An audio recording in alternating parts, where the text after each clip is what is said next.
consagre a sua vida a Ele, consagre em obediência a Ele. Comece a falar palavras como: Senhor, eu quero te obedecer, eu quero cumprir a sua vontade para a minha vida, eu quero fielmente obedecer o seu plano para a minha vida, eu quero entrar debaixo das suas mãos poderosas em obediência. Senhor, o meu desejo, diga a Ele, o meu desejo é andar nos seus caminhos e eles já são abençoados para mim. Diga, palavras de consagração a Ele nessa noite. Levante suas mãos e ore ao Senhor. Inicie a semana consagrando todo o seu ser a Ele. Não existe outro semelhante a Ti, Jesus. Vamos cantar mais uma vez.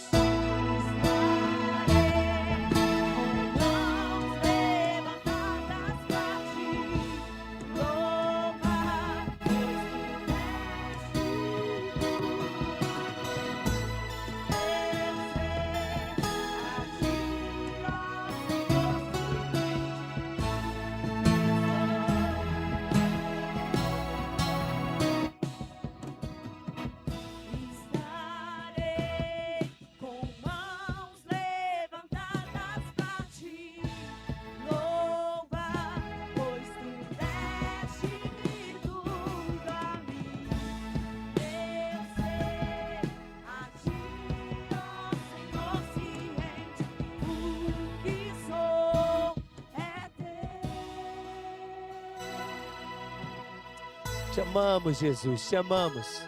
Não há outro semelhante a Ti, não há outro que se compare a Ti, Jesus. Não há outro nome pelo qual importa que sejamos salvos. Não há outro nome mais exaltado do que o Seu, Jesus. Nome que está acima de qualquer outro nome, no céu, na terra, debaixo da terra. Nome pelo qual todo joelho um dia se dobrará e confessará que Tu és Rei, que Tu és Senhor, Jesus, para a glória de Deus Pai. Te amamos, Redentor, te amamos, Salvador. Entronizamos o Senhor no nosso meio. O Senhor é o Rei das nossas vidas, o Rei dos nossos corações. Estamos aqui, Senhor, essa noite para prestar o nosso melhor culto ao Senhor. A nossa adoração, a nossa vida é para o Seu louvor. Te amamos, Jesus. Você pode amar o Senhor com as suas palavras. Você pode dizer palavras de amor a Ele, palavras de adoração a Ele. Você pode exaltar a obra redentora. Você pode exaltar todo o sacrifício naquela cruz. Oh, aleluia, Jesus. Oh. E nos minutos finais, a Bíblia narra os momentos finais da sua obra, da obra de Jesus. E a Bíblia diz com clareza assim, que Ele disse ao Senhor Deus: Pai, se depender de mim, eu prefiro não ir para a cruz. E suando sangue, perturbado na sua alma, Ele diz: mas acima de tudo, não seja feita a minha vontade, mas a sua, Senhor. Foi a consagração dele, foi a entrega dele que nos deu vida abundante. E é por isso que eu quero que você feche os seus olhos e você pense nisso. Você pense o quanto Ele nos amou, o quanto Ele estava pensando em mim, Ele estava pensando em você, Ele estava pensando na humanidade. E Ele pensava: Pai, a sua vontade de resgatar os seus filhos será feita, porque eu decido te obedecer até a morte, e morte de cruz. Eu decido por amor a eles, por obediência ao Senhor. Se você puder, levante suas mãos, consagre, meu irmão, nesse primeiro dia da semana. Diga: Senhor, semelhante a Jesus, estou eu aqui para ouvir a sua voz, sensibilidade para compreender o seu plano e te obedecer na terra e viver todos os seus desejos sobre a minha vida. Sim, Senhor, se depender de nós, Eu tenho certeza que nós vamos entregar ao Senhor toda a nossa vontade para fazer a sua. É por isso que nós estamos aqui essa noite, Senhor. Poderíamos estar em qualquer outro lugar, mas o seu amor nos constrange em unidade. Dar toda adoração e louvor ao seu nome, Jesus. Grandioso Jesus. Vamos cantar mais uma vez parte dessa canção.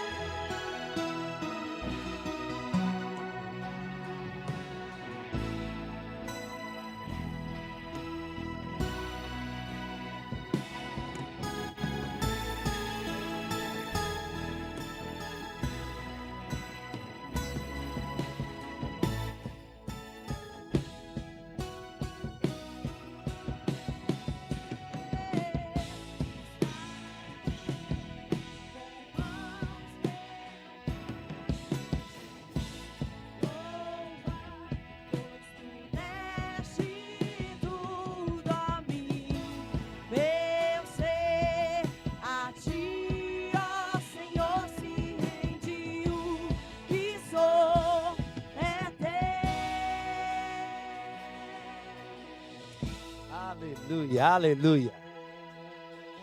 Quem pode falar um glória a Deus aí? Eu queria aproveitar esse momento para nos cumprimentarmos. Se você puder, saia do seu lugar, estenda a mão para o seu irmão. Vou te dar um minuto para isso. Vai lá mesmo. Vamos fazer esse movimento santo dos filhos de Deus, da glória de Deus. Já agradeço também o Ministério de Música para a glória de Deus. Vocês são poderosos em Deus. Muito obrigado por toda a cooperação, acima dos desafios, pela fidelidade, para a glória de Deus. Deus é fiel e está nos conduzindo em graça e sabedoria. Oh, aleluia! Ei, glória a Deus! A comunhão do povo da fé, o povo de propriedade exclusiva de Deus, o povo eleito de Deus, a nação santa. E depois, se você puder, senta um pouquinho. Oh, aleluia! Quem pode falar um aleluia aí? Estamos começando uma semana extraordinária para a glória de Deus. Quantos estão alegres de estarmos reunidos aqui? É bom demais, né, gente?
Então, quando eu leio a palavra de Deus, é Deus, oh glória, Nós vamos fluindo, a nossa equipe está crescendo, está desenvolvendo, para a glória de Deus, somos gratos por toda a cooperação, tanto da música como do som.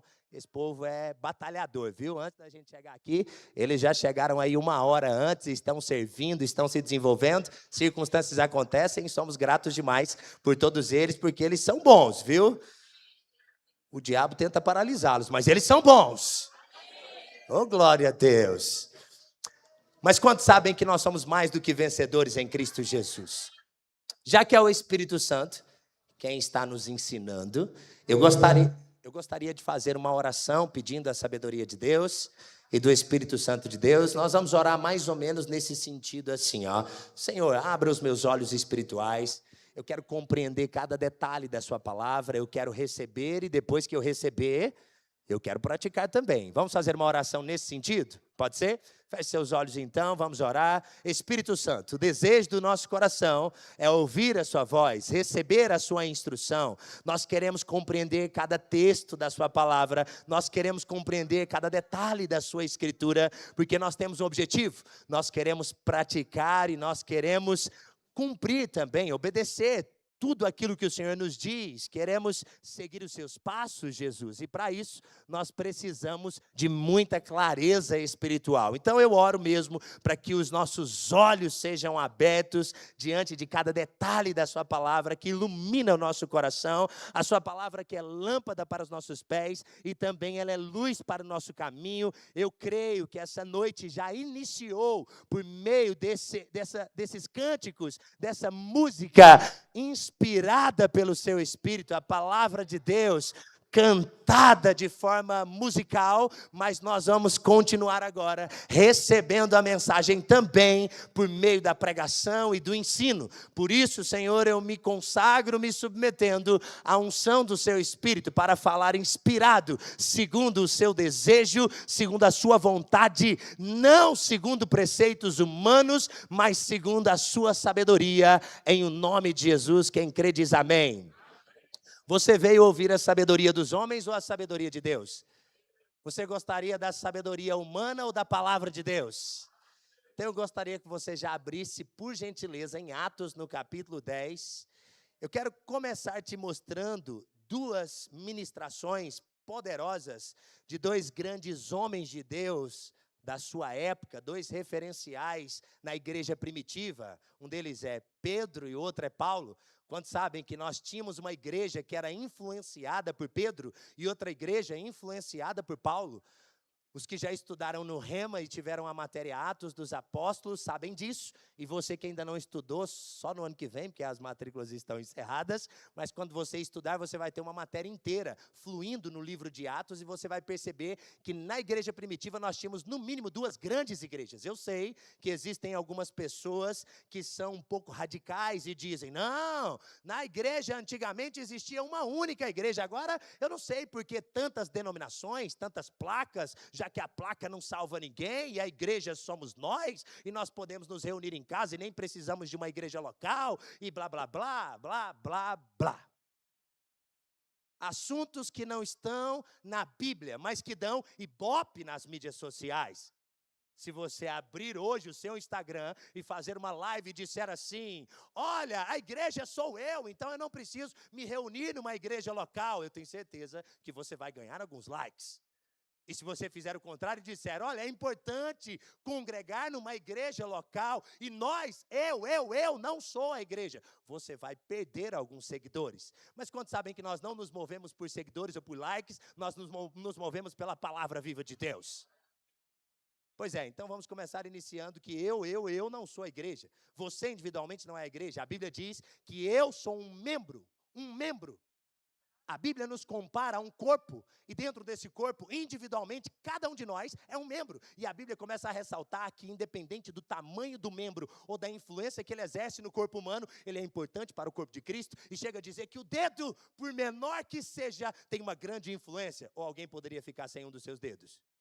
Não, é importante, com certeza, quando você bate o dedinho naquela quininha e você diz, ai, eu tenho certeza que não foi uma dor tão legal. Isso mostra a importância de cada membro do corpo. E assim a Bíblia começa a comparar o corpo humano com o corpo de Cristo. Ele diz, Cristo é o cabeça e individualmente cada um de nós somos membros. E somente unidos, aí sim, juntos, nós somos a igreja de Deus. Diga assim, somos. E não somos nós aqui em Uberlândia, não, e nem no Triângulo Mineiro, mas todos os cristãos reunidos no mundo inteiro, cada membro conectado com o outro forma a igreja de Deus na terra, cujo Cristo é o cabeça. Mas a Bíblia também trata sobre igreja local, inclusive Paulo fundou e plantou algumas obras, Apolo regou outras obras, por isso que a Bíblia vai falar em 1 Coríntios capítulo 3, eu plantei, Apolo regou, mas Deus é quem deu o crescimento. Então, tanto existe os membros do corpo de Cristo que constituem juntos, unidos, sozinho não é ninguém, mas juntos, unidos com os cristãos do mundo inteiro, o corpo de Cristo, que é a igreja de Deus, cujo Cristo é o cabeça, e também existe a igreja local. E dentro do livro de Atos, você percebe que na igreja primitiva não existia uma única igreja, com uma única doutrina específica, com um único rito e forma de culto específico. Nós temos, no mínimo, duas grandes igrejas, diga comigo, duas grandes igrejas. Nós tínhamos a igreja de Jerusalém, como eu disse para você, tido por coluna, reputado como coluna Tiago, Pedro e João. Possivelmente Tiago era o pastor daquela igreja local, segundo alguns estudiosos, mas Pedro exercia grande influência sobre aquela obra. E nós tínhamos a igreja de Antioquia, fundada por Barnabé e Paulo, estabelecida depois da perseguição de Atos capítulo 7, quando Estevão, um dos 12, foi morto apedrejado diante de todos. Aí Saulo nasceu de novo e juntamente com Barnabé, iniciaram uma obra, plantaram uma obra, junto com outros irmãos, profetas e mestres, na igreja de Antioquia. E nós tínhamos ensinos que fluíam um pouco diferente, mas que culminavam no mesmo objetivo nessas duas igrejas. Inclusive, a Bíblia vai narrar irmãos que desceram da igreja de Jerusalém e subiram para Antioquia, que tiveram que ser repreendidos por Paulo. E Paulo disse, olha, aqui nós temos a influência. Não vem ministrar essas coisas que você trouxe de outra igreja por aqui, não. Como assim de outra igreja? De onde você veio? Eu vim da igreja de Pedro. Não, peraí, eu vou descer lá. E aí nós tivemos, no mínimo, em 1 Coríntios capítulo 15, o primeiro concílio, a primeira reunião feita na igreja de Jerusalém, porque Paulo e alguns da sua parte desceram de Antioquia para decidirem numa reunião o que poderia se ensinar e o que não deveria se ensinar, o que era da parte de Deus e o que era da parte de homens, o que era da parte de Cristo e o que não era da parte do Senhor. Então, você entende esse ponto a ponto? Mas aqui eu vou te mostrar hoje o que ambos concordavam em suas pregações. Porque eu não vim aqui para causar divisão, o que Pedro pregava, o que Paulo pregava. Eu não vim aqui para corrigir um ou outro, embora Pedro foi repreendido face a face por Paulo na região da Galácia, quando alguns da parte de Pedro, ou da parte de Tiago da igreja de Jerusalém, chegou na cidade, Pedro estava comendo com os gentios.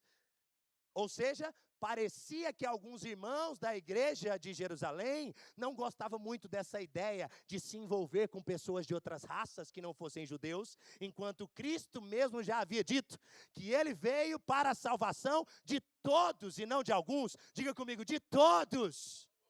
Porque Deus amou o mundo, Deus não amou os evangélicos, os católicos, Deus amou o mundo, diga isso, Deus amou o mundo.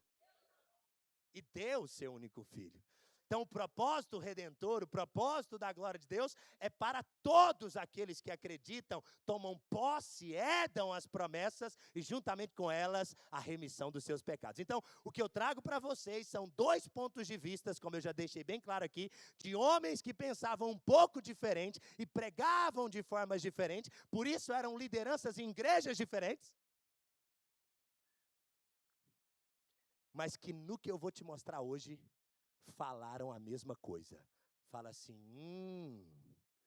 Então perceba, eu te mostrei todo um conflito, todo um problema, e eles poderiam pregar distintamente, mas o que eu vou te ensinar foi pregado por Pedro e foi pregado por Paulo. Não tem como você escapar, olha que legal. Porque nessa noite, talvez alguém poderia dizer, mas Pedro não falou bem assim, né? Porque quando diz respeito, por exemplo, abre aspas, quando nós pensamos sobre fé e obras, algumas pessoas entendem que Paulo pregava um pouco diferente do que Tiago, porque Paulo diz, olha, a fé é algo que não precisa ser visto, fé não é visível, quando ele escreve aos Coríntios, e ele fala, fé é uma certeza, fé é uma convicção. Então a pregação de Paulo sobre fé é de uma forma. Mas a mesma pregação sobre fé, de uma outra perspectiva, é a pregação de Tiago. Tiago diz: me mostra a fé que você tem, me fale sobre ela, porque eu, por meio das minhas obras, te mostrarei a fé que eu tenho. Então perceba, parece que eles estão opostos entre si, mas estão pregando debaixo da mesma inspiração do Espírito Santo. E muitas vezes nós não compreendemos porque não temos toda a perspectiva geral. Mas essa é uma noite que nós vamos perceber uma perspectiva gloriosa, que Pedro pegava, que Paulo pregava, que Jesus carimbava embaixo, assinava embaixo, e eu e você vamos desfrutar essa semana, iniciando essa semana debaixo dessa revelação. Fala comigo, que revelação é essa? Fala logo! Não é possível que o senhor não está querendo saber o que é, conta, calma, ansiedade, respira. Que revelação é essa? Que pregação é essa? O primeiro texto que nós vamos analisar é Paulo pregando na casa de, Pedro pregando na casa de Cornélio. E a pregação de Pedro em Atos capítulo 10, onde eu pedi para você abrir, por gentileza. E eu quero que você veja especificamente, a pregação ela é extensa. E eu quero que você veja especificamente o verso, vamos iniciar aqui, só para ter um pouco de contexto, na verdade, o verso 40. Vamos lá, verso 40. Atos capítulo 10, verso 40, eu vou ler na versão João Ferreira de Almeida, revista atualizada, que a nossa equipe já colocou, eu estou falando que essa equipe é top, eu vou ler lá. Oh, glória a Deus. Olha o que a Bíblia diz, Pedro pregando na casa de Cornélio diz: a este ressuscitou Deus no terceiro dia e concedeu que fosse manifesto. Vai dando glória, o seu Senhor ressuscitou. Vai dando glória, fala obrigado, Pai. Deus ressuscitou Jesus. Aí ele diz assim: e deixou ele manifesto não a todo o povo depois da ressurreição, mas às testemunhas que foram anteriormente escolhidas por Deus, isto é, a nós que comemos e bebemos com ele depois que ressurgiu dentre os mortos. Fala, uau! Alguém aí já teve alguma refeição com Jesus ultimamente? Pessoalmente, aqui na sua frente? Alguma refeição, tomou alguma bebida com ele? Pois é, mas o que Pedro está narrando foi isso que eles fizeram. Eles comeram e beberam com Jesus depois de ressurreto. Fala, uau! Aí diz assim, e nos mandou pregar ao povo e testificar que ele é quem foi constituído por Deus, juiz de vivos e de mortos. E agora preste bem atenção no verso 43, que é o que eu quero que você veja comigo. Ele diz, dele todos os profetas dão testemunho de que, por meio do seu nome, todo aquele que nele crê, recebe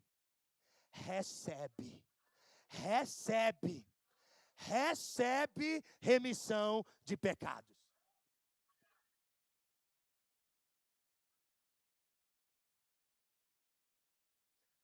Da parte dele, recebe.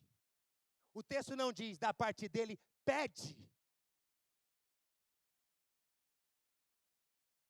O texto não diz, da parte dele agora você peça a remissão de pecados e cuide para ver se Deus vai te perdoar ou não.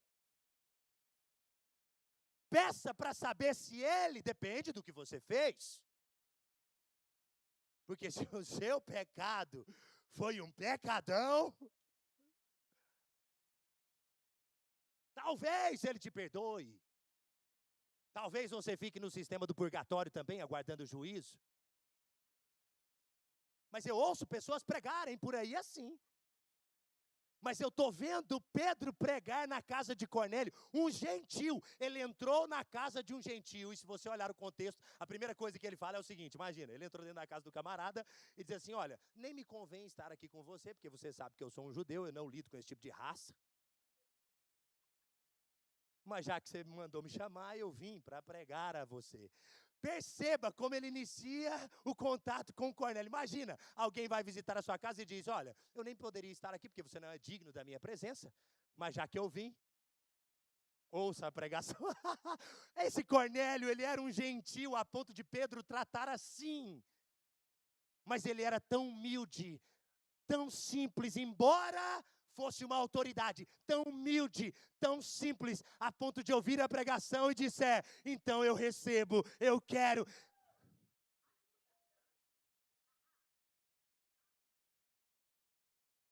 Somos ensinados desde pequeno, peça perdão a Deus e olha só, vamos ver se Ele perdoa, porque depende do que você fez. Porque somos acostumados a lidar com o perdão humano. E dependendo do que fizermos com alguém, pode ter certeza, nunca mais aquela pessoa olha no nosso olho. Nunca mais ela olha na nossa cara. Por quê? Porque são humanos que falham. Mas deixa eu te contar, Deus é perfeito e Ele é fiel. E a sua perfeição foi revelada em Cristo Jesus. E Ele está dizendo, quem crê na obra da ressurreição, recebe. Ele não diz pede, recebe remissão de pecados. Agora eu te pergunto, pensa numa coisa difícil? Não, olhe para mim. É difícil receber, não é? Não deveria. Não, peraí aqui. Deveria ser difícil receber um presente? Deveria ser difícil? Mas muitos de nós vivemos como se isso não existisse, como se essa graça não fosse real. Vivemos condenados, em depressão, afundados, envergonhados dos nossos erros cometidos no passado. Ou alguns minutos atrás, já é passado, ok? E aí nós vivemos debaixo de uma opressão, saiba, Deus não poderá realizar o que tem para realizar nas nossas vidas, se não aprendermos a receber remissão de pecados.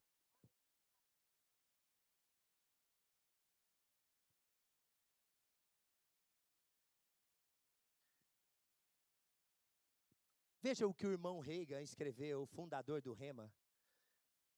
Coloca o irmão Reagan no meio de Pedro e de Paulo aqui, ok? Pedro está de cá, irmão Reagan vai entrar aqui. Deixa Paulo daqui a pouco.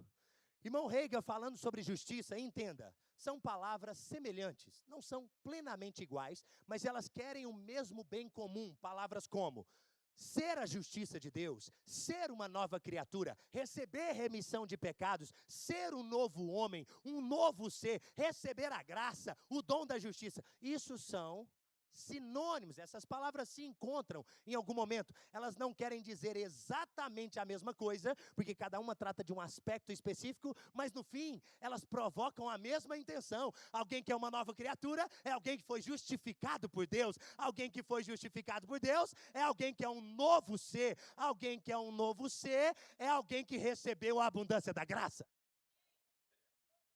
Só que as palavras, elas têm mais profundidades, e eu não vou tocar nisso aqui agora, mas eu quero que você entenda que quando essa expressão vir à tona, ela é semelhante. Nós estamos vendo receber, diga comigo, receber.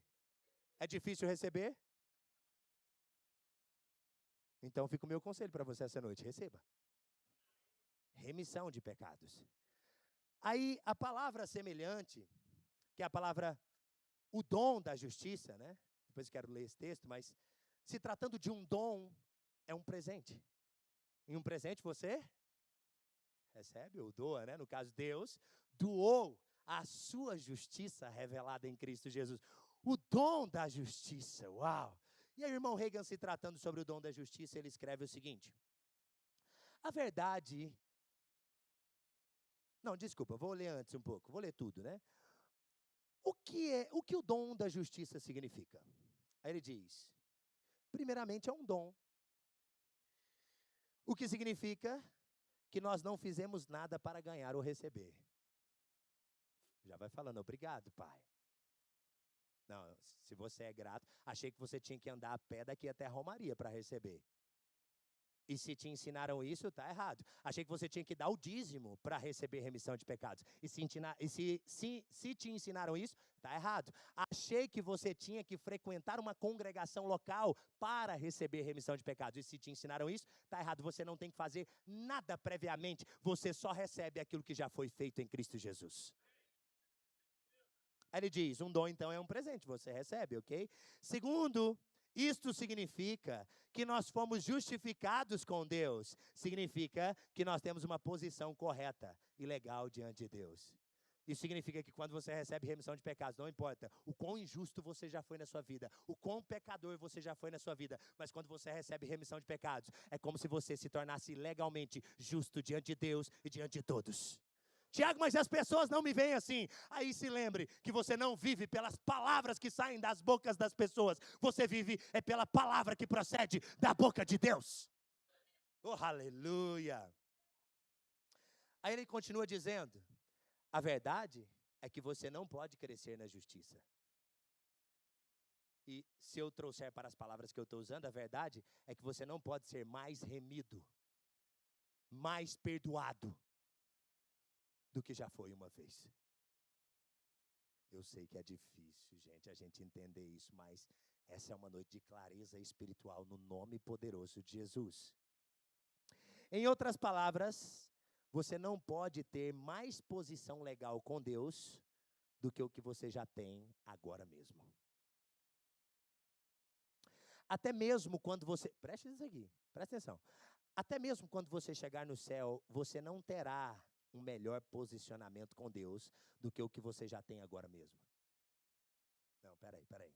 Eu vou falar, tem gente que acha que vai ser mais santo quando chegar no céu. Quando eu chegar no céu, aí sim, verei o meu Senhor face a face. Aí a minha alegria vai ser completa. Tem música, né, que fala sobre isso. Quando eu chegar lá, aí sim, aí, não. A Bíblia diz que não existe possibilidade de crescer em justiça, de crescer em remissão de pecados. Você é tão perdoado agora, como será quando estiver no céu, senão nem lá você entra. Não, eu achei que você ia gostar. Não, eu vou mudar a pregação. Olha, você é tão pecador que você vai para o inferno, saiba disso. Não, você quer ouvir essa pregação, porque essa é a pregação da condenação. Mas a pregação do Evangelho, a boa notícia é, os nossos atos estávamos destinados ao inferno, mas Ele enviou o Seu Filho e nos resgatou com remissão de pecados. Recebe! Oh, meu Deus! Obrigado, Pai! Eu acredito que eu estou pregando a palavra de Deus na igreja da palavra da fé.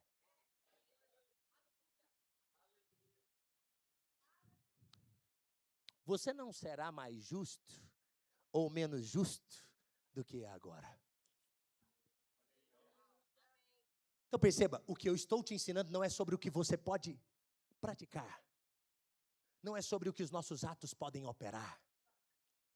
Você já conheceu uma pessoa justa naturalmente? Você chega para trabalhar numa empresa e fala, esse daqui é o melhor funcionário da empresa. Ele chega no horário, ele nunca erra, ele é muito bom. E você, uau, esse é íntegro, esse é justo, esse merece o salário que tem. Agora você imagina chegar um outro funcionário que não chega no horário, que não faz o que tem que ser feito, que não é tão inteligente e bom quanto o outro, mas o patrão chegar, pois é, na mesma posição que esse que conquistou está, agora eu estou colocando aquele que nunca fez nada para estar aqui. A nossa mente dá um nó. Porque nós olhamos para esse que não fez por merecer estar aqui e dissemos, é injusto ele estar lá. É verdade, não fizemos por merecer. É injusto entrarmos no céu, porque éramos por natureza filhos da ira, filhos das trevas. Éramos filhos do diabo. O diabo era nosso pai. Ou quer falar que ninguém nunca mentiu aqui? Não, olhe para o lado e pergunta, você já mentiu um pouquinho? Não, vamos lá, me ajuda essa noite. Eu quero pregar, mas você precisa se libertar para eu pregar. Seja livre. Pergunte aí, você já mentiu só uma mentirinha? Pois é, a Bíblia diz, quando vocês mentem, fazem do que lhe é próprio, semelhante ao vosso pai, o diabo. Então a Bíblia diz que quando... Agora eu te pergunto, como alguém, filho de Satanás, pode ser colocado numa posição de filho de Deus? Meu irmão, era injusto estarmos nessa posição, mas a justiça e o juízo veio sobre Jesus, Ele nos substituiu, e no lugar que Ele está, nós estamos, porque Ele esteve no lugar que estávamos. Trocamos de posição com Ele, trocamos de lugar com Ele. Ele sofreu a injustiça para que fôssemos justificados. Não que Deus seja injusto de deixar o pecado anteriormente cometido sem justa paga e medida, porque foi Ele mesmo que disse, o salário do pecado é a morte, se fizer o que é errado, vai colher os frutos, a lei da semeadura é uma realidade, mas deixa eu te contar, uma semente incorruptível nasceu de uma virgem, e ela veio na terra, essa semente morreu, e dela nasceu muitos frutos. Os frutos da justiça. Recebe. A boa notícia é, Não precisamos fazer o caminho que Cristo fez até a cruz para recebermos. Ele fez por nós e nós recebemos. Na sua mente não fica assim, não, ó, mas é injusto.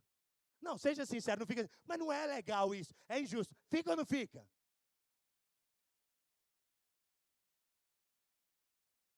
Diga assim, mas foi essa injustiça que Cristo sofreu.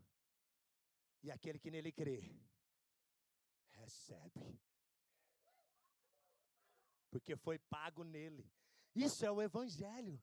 Essa é a boa notícia. E aí o irmão Reagan continua dizendo assim: você sabia que um crente recém-nascido tem o mesmo posicionamento com Deus do que um crente que tem vivido uma vida santa por 80 anos?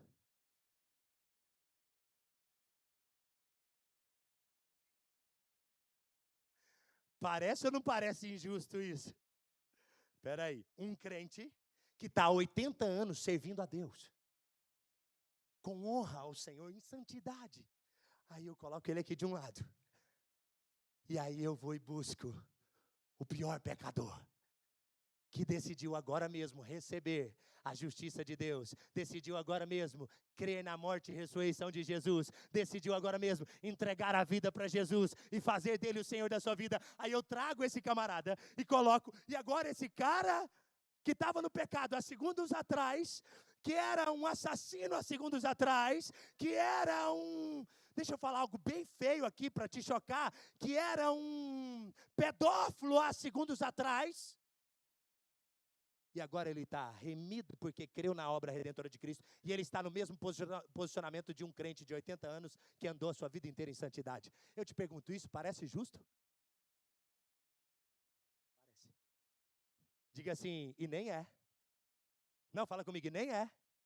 Naturalmente falando, mas espiritualmente, quem entende a justiça de Deus viu que o preço de ambos foi pago numa mesma cruz, o mesmo sangue foi derramado para a inserção de uma nova realidade, num único céu, numa única eternidade, numa única salvação, num só Espírito, num só batismo, numa só fé. Fala assim, como pode? Isso é um amor avassalador.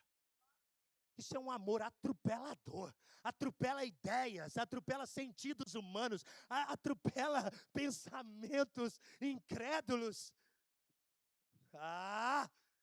Aí ele diz: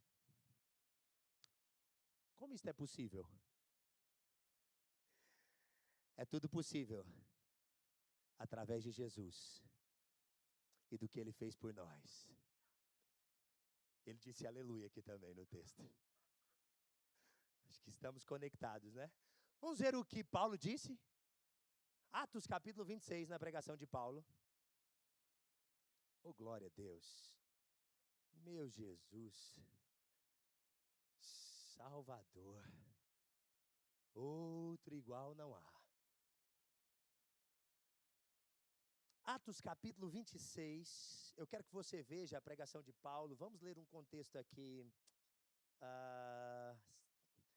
Vamos ler a partir do verso...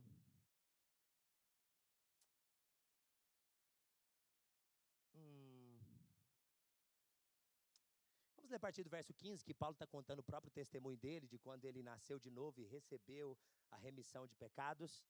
Verso 15, Paulo diz assim: então, quando eu ouvi aquela voz, eu perguntei: quem és tu, Senhor? Ao que o Senhor me respondeu: eu sou Jesus, quem tu persegues. No verso 16 diz: mas levanta-te e firma-te sobre os teus pés, porque por isso te apareci, para te constituir ministro e testemunha, tanto das coisas em que me viste, como daquelas pelas quais te aparecerei ainda. Aí no verso 17 ele diz: livrando-te do povo e dos gentios para os quais eu te envio. E no verso 18 ele diz a missão: para lhes abrir os olhos. E os olhos espirituais estão sendo abertos essa noite. Para lhes abrir os olhos e os converteres das trevas para a luz e da potestade de Satanás para Deus, a fim de que recebam recebam, recebam eles remissão de pecados e herança entre os quais são santificados pela fé em mim. Essa é a pregação de Paulo, mas relembrando a pregação de Jesus para ele. Ele está narrando o que Jesus pregou para ele. Ele disse: Paulo, você é um instrumento para mim que vai levar a palavra no meio dos gentios. E quando você pregar a boa notícia, quando você pregar o evangelho, os olhos deles vão se abrir e eles vão se converter. Porque a notícia é essa, Paulo: o sacrifício foi feito, foi aceito, está pronto e preparado. Digam a eles que recebam a remissão de pecados. E, só que aí eu gosto dessa pregação porque ele tem o I. Fala comigo, I, herança. Como alguém pode conquistar uma herança? Herança não se conquista, herança se recebe. Do mesmo jeito que se recebe herança, se recebe remissão de pecados. Remissão de pecados não se conquista. Remissão de pecados. Essa palavra, para a pregação ficar mais intelectual agora. Essa palavra, receber, é uma palavra grega, lambano. Não é lambendo, não. Eu não sei pronunciar o grego, mas eu tenho o dicionário, né? Nós que é meio caipira, nós pesquisa. Fala comigo, lambano. Essa palavra lambano não é um simples receber, passivamente. Olha, eu estou esperando aqui para que chegue o que eu estou recebendo. Não é você recebendo algo do correio, não. Essa palavra lambano é o mesmo que tomar posse. É o receber no sentido de tomar posse de uma herança. Assim como toma posse de uma herança, você toma posse da remissão de pecados. Mas ninguém que está para receber uma herança fica aqui esperando em casa. Ou fica, quando eles quiserem liberar, tá bom. Ou quem está para receber a herança procura saber como é que é mesmo, quais as cláusulas. Já está liberado que dia? Assim, eu quero fazer alguns investimentos. Não, ainda vai demorar um prazo. Não, eu tenho um advogado aqui para conferir o prazo legal, porque eu estou bem interessado em botar a mão nessa bufunfa. É ou não é?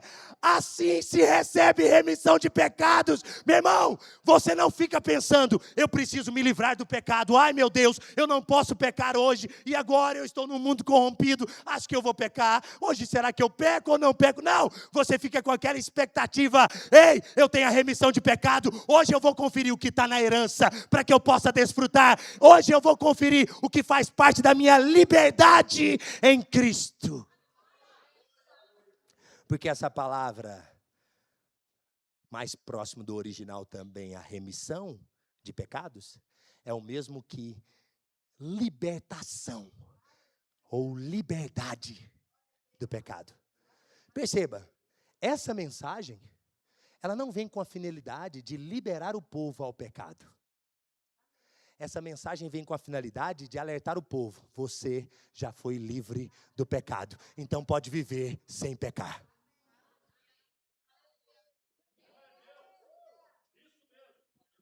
O quê? Eu, Tiago, posso viver num mundo corrompido sem pecar? Se você receber a remissão, sim. E agora deu aquele choque. Porque o conflito é que nós estamos tão admirados com o pecado. O que rola nas nossas conversas de intervalo do dia a dia e da vida é: rapaz, você viu como o mundo está confuso? Rapaz, o problema está grande, você viu o tamanho da crise, você viu o tamanho do problema, você viu a guerra. Nós estamos com um olhar tão atento à catástrofe e àquilo que o sistema foi corrompido por causa do pecado. E eu não quero negar isso não, é uma realidade sim. Mas os nossos olhos estão tão pouco acesos ou mais apagados para essa realidade da nova criação, para essa justiça, para essa receber remissão de pecados, que a gente chega a pensar, rapaz, agora eu não escapo não. Se Jesus voltar agora, eu acho que eu vou queimar no inferno. Existem pessoas que vivem com esse pensamento de condenação. Mas essa é uma noite de libertação. Diga assim, eu recebo. Opa, quem quer? Quem quer? Quem recebe, receba. Quem quer? Quem quer? Quem quer? Veja o texto que eu citei, que é Romanos no capítulo 5, por gentileza. O texto que eu citei, que o irmão Reagan fez o comentário, é Romanos no capítulo 5. Oh, aleluia. A pregação de Pedro é para que recebam. A pregação de Paulo é para que recebam. Jesus que pregou para ele diz, é para que recebam. E vamos ver o que Paulo, inspirado pelo Espírito, disse aos Romanos no capítulo 5, no verso 17. Romanos capítulo 5, verso 17.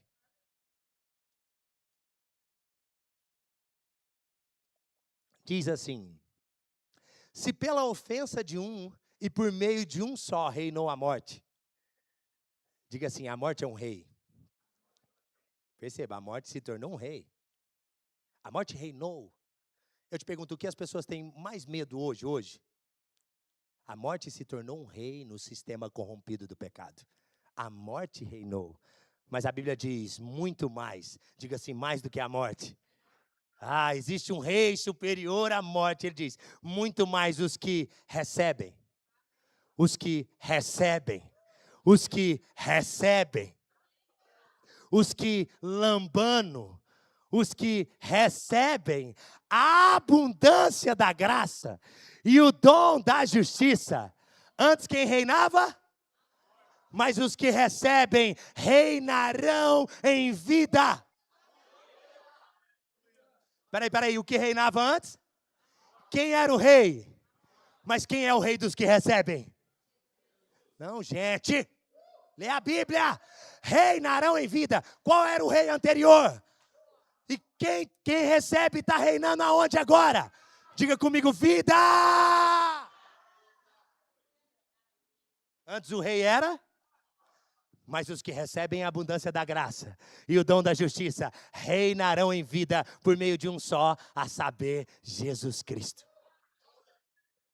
Aí alguns pegam esse texto e dizem, entendi, eu vou reinar no céu. Quando eu chegar lá, eu vou reinar com Jesus. Olha o texto está dizendo. Não. A Bíblia está dizendo, reinarão em vida. Você não pode ser mais justo no céu do que é hoje. Você não pode ser mais perdoado do que é lá, do que já é hoje. Você não pode reinar mais lá do que já reina agora. A morte foi destronada por Jesus na cruz. E Ele está dizendo, se você recebe hoje, você reina em vida agora. Eu quero ver os que querem reinar em vida aqui. Eu quero ver os que estão reinando em vida em Cristo Jesus. Meu Deus!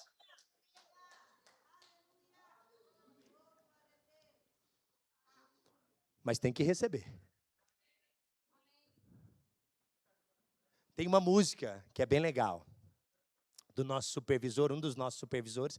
Nós temos hoje 2 pastores que nos supervisionam, e um deles tem uma canção que diz assim, é teu, somente teu. Eu não vou cantar porque minha voz é muito boa. Se eu cantar, vocês vão querer que eu faça parte do louvor, mas eu estou sem agenda para isso. Mas a música diz, é teu, falando para Deus, teu todo trabalho. E o meu trabalho é descansar em ti.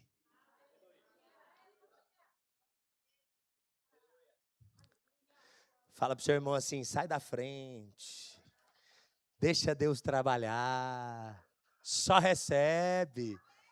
Fica com a parte que cabe a nós. A nossa parte é receber e reinar. Tiago, mas não é o que está acontecendo. Você não sabe o que eu estou vivendo. Ei, não é possível mesmo. Você não sabia nem que devia receber. Está me olhando com essa cara estatalada. Ei, se você aprende a receber remissão de pecados, a receber a abundância da graça, a partir de hoje você vai reinar em vida. E reinar em vida não significa um sinônimo de ausência de problemas. Os problemas estarão do mesmo jeito. Quem muda não são os problemas. Quem muda é você diante dos problemas. As pessoas vão olhar para você como olharam para Jesus e dizer: quem é esse? Que tipo de ser humano é esse? Que até o vento e o mar obedecem. As pessoas vão olhar nessa segunda-feira para você e vão dizer: que tipo de empresário é esse? Que os clientes só querem ele e não querem outro.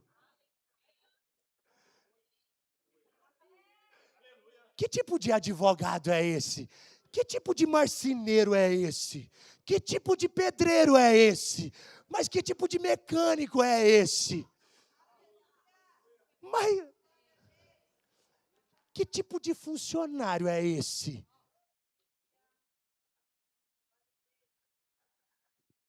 É do tipo que recebe remissão de pecados.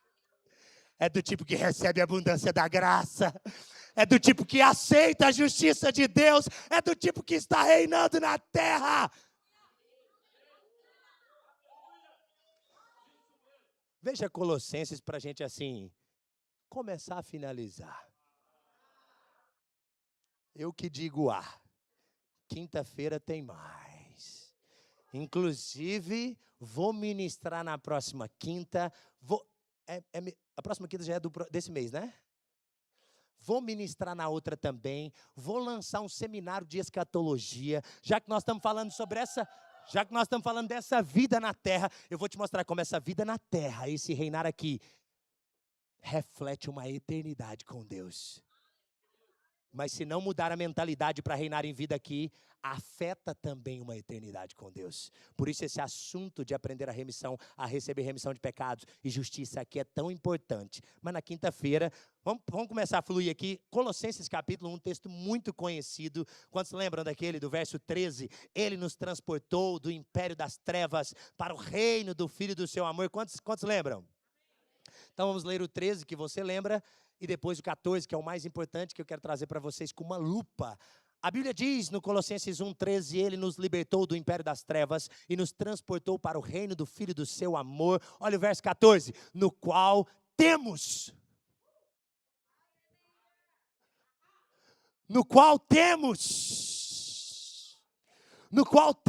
a redenção, temos a remissão dos pecados, temos.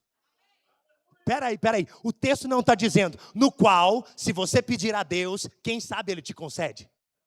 Não. O texto não diz, olha, ore bastante e peça a Deus para que te perdoe. Peça para que Ele te perdoe. E talvez será perdoado. Não, o texto está dizendo, nele, no qual nós já temos, é direito, é herança. É lambano, temos, pega. Temos, recebe. Temos redenção, temos remissão de pecado. Fala assim, eu tenho. Mas eu não produzi, Tiago, assim, a gente fica com receio, né? De pegar um presente que não foi nós que compramos, né? Você é daqueles que ficam assim, envergonhados. Não. Eu sou assim também. Eu posso me compadecer de você, eu fico assim, não precisa, né? Esses dias aconteceu, foi com o Lucas, aí o Lucas, não, eu quero, esse iPad meu é seu. Eu falei, não, Lucas, eu não quero, não, eu fico sem graça. E ele, não, é seu, não. E eu resisti e fiz ele levar o iPad embora de volta.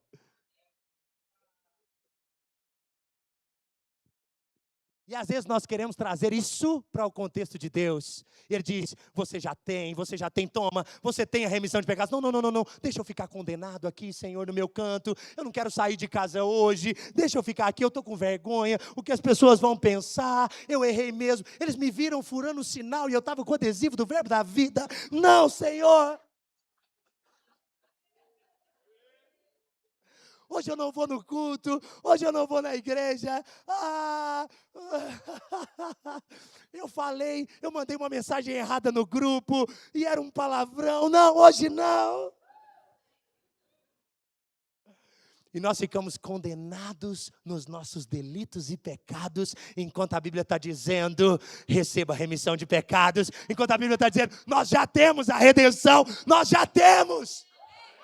E quanto mais essa consciência de justiça cresce, menos pecamos.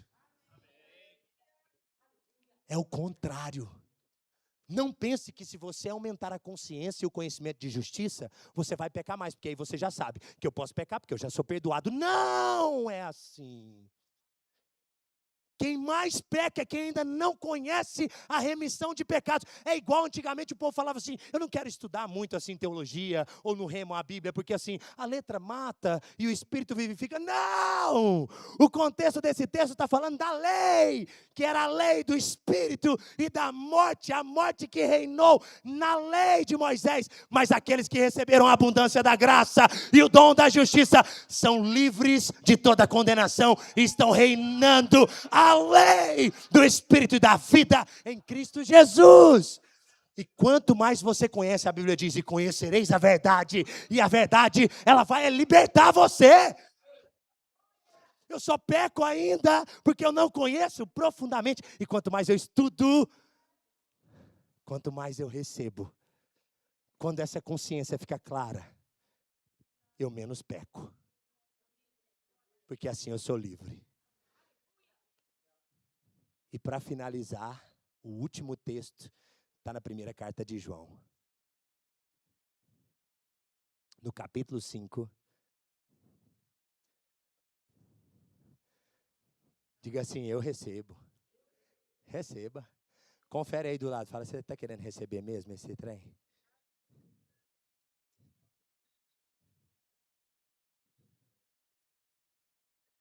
Primeira carta de João, no capítulo 5. Quantos encontraram? Eu não falei nenhum versículo, como você encontrou? O capítulo 5 é o verso 11.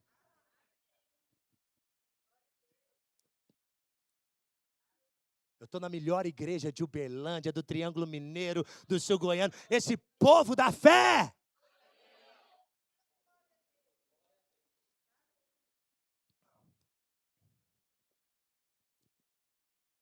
Primeiros Coríntios, capítulo 5, verso 11 diz. Ó, o que eu falei? Não me atrapalha não, é 1 João. Agora nós vamos ver a perspectiva de João, ok? Já vimos a de Pedro, já vimos a de Paulo, a de Jesus e agora a de João para fechar. Primeira carta de João, capítulo 5, verso 11 diz, e o testemunho é esse, que Deus nos deu. Não. Deus nos deu vida eterna. Não. Ele nos cobrou vida eterna. Ele disse, se você puder pagar, terá vida eterna. Não. Ele nos deu vida eterna. E essa palavra, vida eterna, é a palavra Zoe, a própria vida de Deus em nós.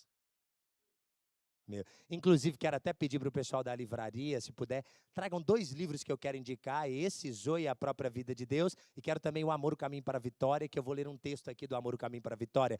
E o testemunho é esse, que Deus nos deu vida eterna, e esta vida está no seu Filho. Preste atenção no verso 12. Aquele que tem o Filho tem a vida. Aquele que tem o Filho tem a vida. Aquele que não tem o Filho de Deus não tem a vida. Simplificou. Quem tem o Filho? Então o que eu preciso? Do Filho. Você precisa, eu preciso, é reconhecer Jesus. Jesus é o Filho de Deus. Ele nasceu de uma virgem, caminhou sobre a terra. Ele morreu e ao 3º dia ressuscitou. Eu tenho filho. Então você recebe remissão de pecados. Você recebe a abundância da graça. Você recebe o dom da justiça. E você recebe a vida. Para reinar em vida. Quem tem o filho, tem a vida. A pergunta é, Você quer ter o filho? Você que não tem o filho, você pode ter o filho agora. O Filho de Deus está aqui essa noite, Jesus Cristo, inspirando esse culto, é para Ele, a adoração a Ele.